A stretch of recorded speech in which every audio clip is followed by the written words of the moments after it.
This is my response for quote 2 of week 2, and this quote describes the white interpretation of blacks at the time of the 1820s.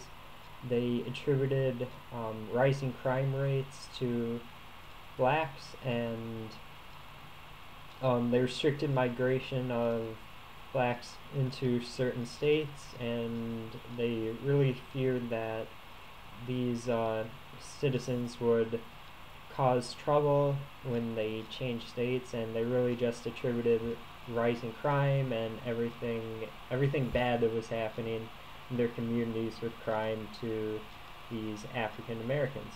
So this I found a connection with one of my friends who is from Saudi Arabia, and he says whenever he walks around in Philadelphia, especially, he dresses in like the traditional Saudi garb with the headscarf and everything like that, and people usually look at him strange. And as he's talked to some people, they attribute what he's wearing to some sort of sign of terrorism or something.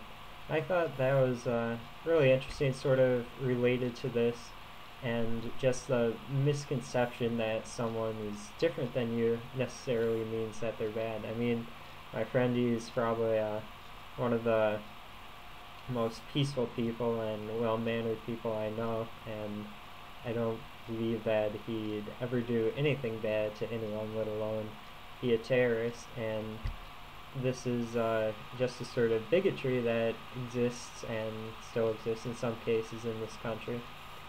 And yeah, it was pretty similar right there. And there's a lot of this going around in the world, especially a good example of this is in Sri Lanka too, where the Tamils, their ethnic population, they just wanted their own little enclave in the side of the country, but the government said, oh no, this would be a lot of trouble.